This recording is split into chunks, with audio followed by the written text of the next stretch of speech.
I am not here to tickle your ears, to entertain you. I will talk to you frankly and honestly. The message I bring is not a happy one, but it is the truth. And time is always on the side of truth.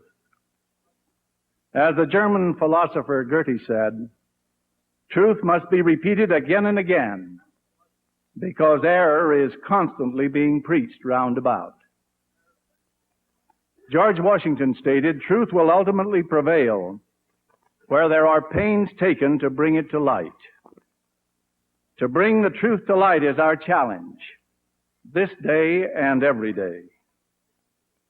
And ye shall know the truth, and the truth shall make you free. How would you have reacted if during the war in heaven someone had said to you, look, just do what's right. There's no need to get involved in the fight for free agency. Now it is obvious that what the devil is trying to do, but it is sad to see many of us fall for his destructive line. The cause of freedom is the most basic part of our religion.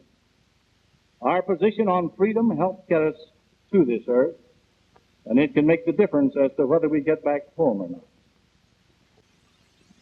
Next to being one in worshiping God, says President McKay, there is nothing in this world upon which this church should be more united than in upholding and defending the Constitution of the United States.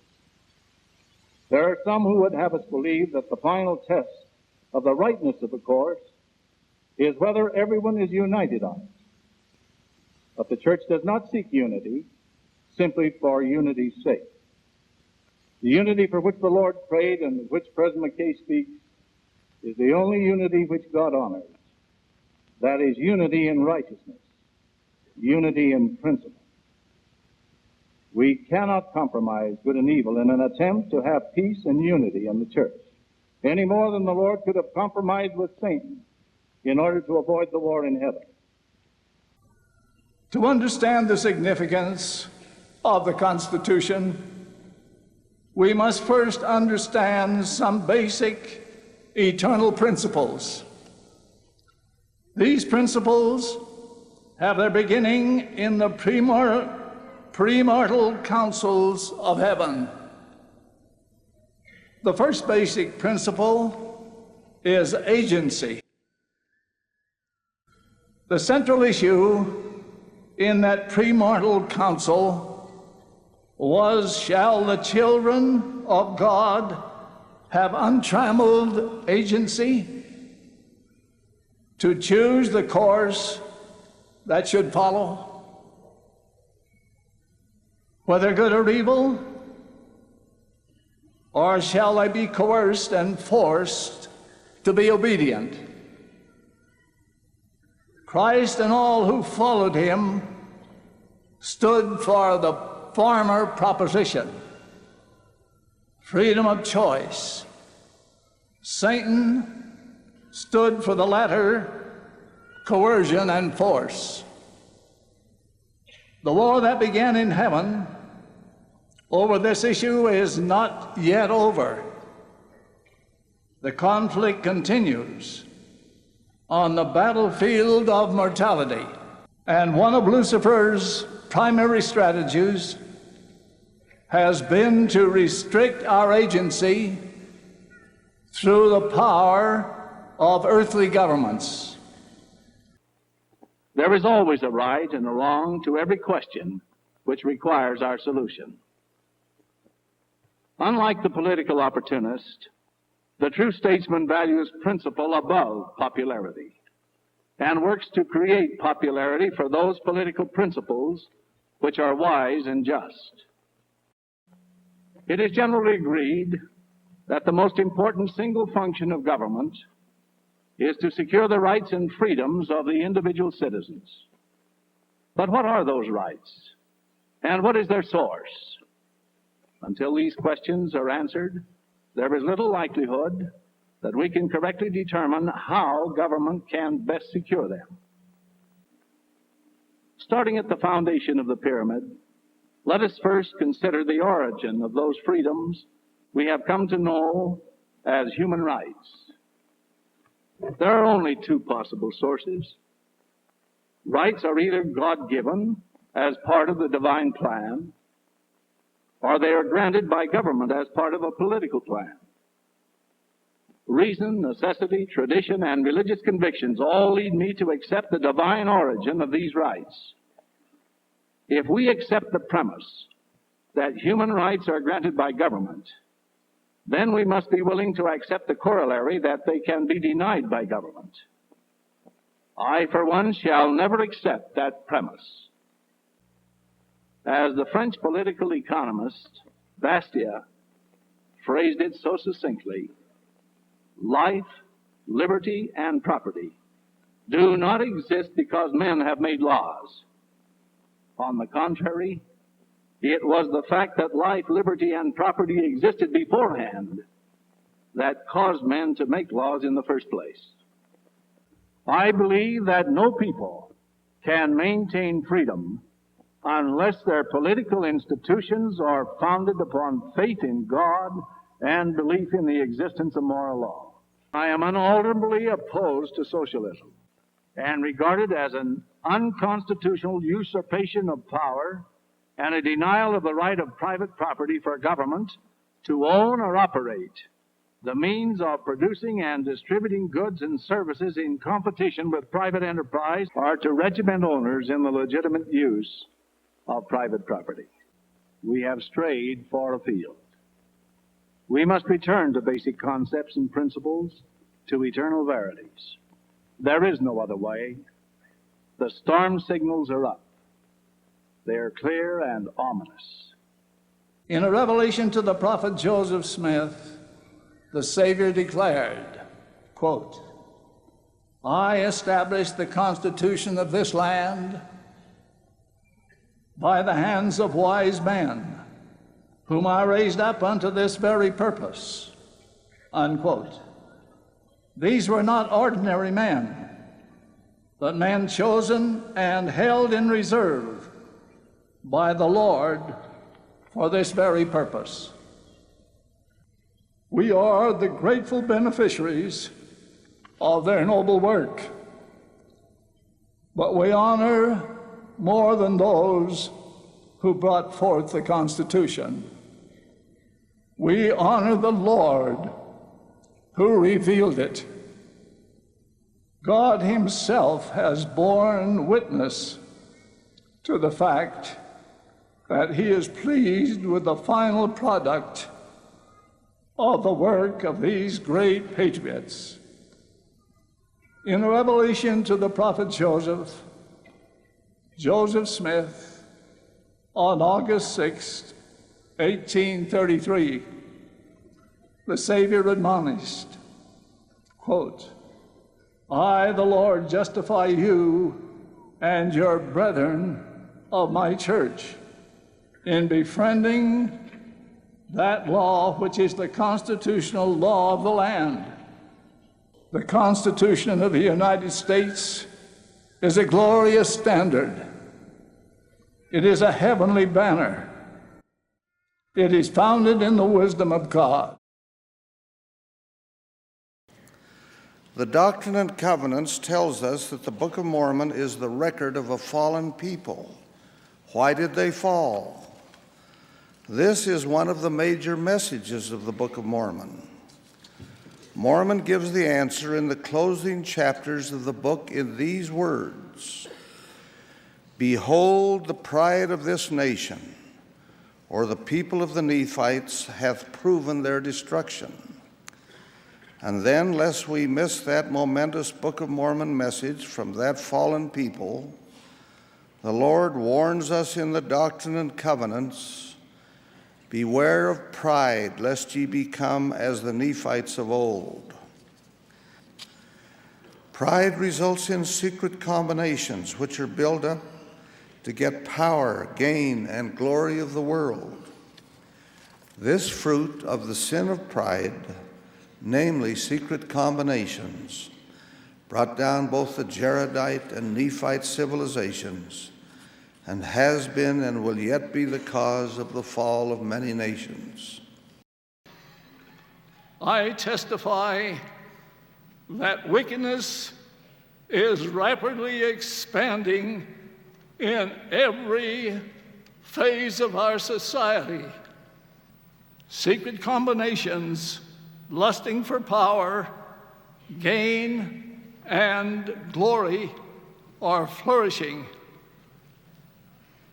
A secret combination that seeks to overthrow the freedom of all lands, nations, and countries is increasing in the evil influence and control over America and the entire world. Joseph Smith said that the Book of Mormon was the keystone of our religion and the most correct book on earth. This most correct book on earth states that the downfall of two great American civilizations came as a result of secret conspiracies whose desire was to overthrow the freedom of the people. And they have caused the destruction of this people of whom I am now speaking, says Moroni, and also the destruction of the people of Nephi. Now, undoubtedly, Moroni could have pointed out many factors that led to the destruction of the people. But notice how he singled out the secret combinations, just as the church today could point out many threats to peace, prosperity, and the spread of God's work, but it has singled out the greatest threat as the great conspiracy. There is no conspiracy theory in the Book of Mormon. It is a conspiracy fact. And along this line, I would highly recommend to you a new book entitled None Dare Call It, Conspiracy by Gary Allen. Then Moroni speaks to us in this day and says, Wherefore the Lord commandeth you, when ye shall see these things come among you, that ye shall awake to a sense of your awful situation, because this secret combination which shall be among you. The Book of Mormon further warns that whatever nation shall uphold such secret combinations to get power and gain until they shall spread over the nation, behold, they shall be destroyed. Now we are assured that the church will remain on earth until the Lord comes again. But at what price? The saints in the early days were assured that Zion would be established in Jackson County. But look what their unfaithfulness cost them in bloodshed and delay. President Clark warned us that we stand in danger of losing our liberties, and that once lost, only blood will bring them back. And once lost, we of this church will, in order to keep the church going forward, have more sacrifices to make and more persecutions to endure than we have yet known. Now, we have not been using the Book of Mormon as we should. Our homes are not as strong unless we are using it to bring our children to Christ. Our families may be corrupted by the worldly trends and teachings unless we know how to use the book to expose and combat the falsehoods in socialism, organic evolution, rationalism, humanism, etc. Our missionaries are not as effective unless they are hissing forth with it. Social, ethical, cultural, and educational converts will not survive under the heat of the day unless their taproots go down to the fullness of the gospel which the Book of Mormon contains. Our church classes are not as spirit-filled unless we hold it up as a standard. And our nation will continue to degenerate unless we read and heed the words of the God of this land, Jesus Christ, and quit building up and upholding the secret combinations which the Book of Mormon tells us proved the downfall of both previous American civilizations.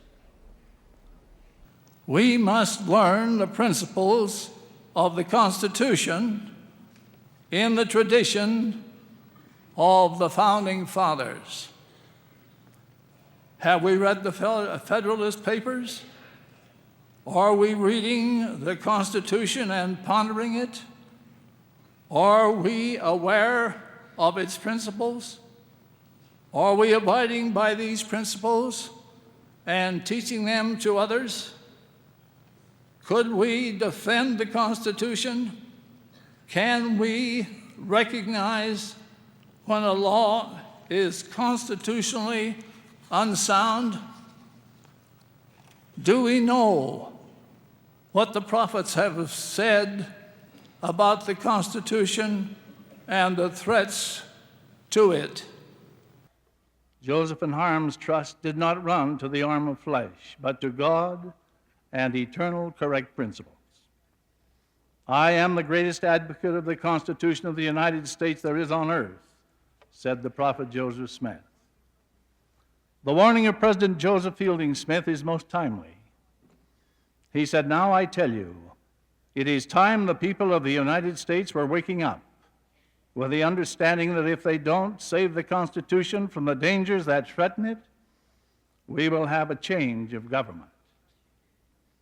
Fortunately, we have materials to help us face this threat, such as President McKay's booklet of statements on communism and the Constitution of the United States, Cleon Skousen's book, The Naked Communist, which we were advised to read, some other fine books by LDS authors attempting to awaken and inform us of our duty, or such as Prophet's Principles of National Survival. Many are called, but few are chosen, and the Elders of Israel and the Constitution. But the greatest handbook for freedom in this fight against communism and other evils is the Book of Mormon. No nation which has kept the commandments of God has ever perished. But I say to you that once freedom is lost, only blood, human blood, will win it back.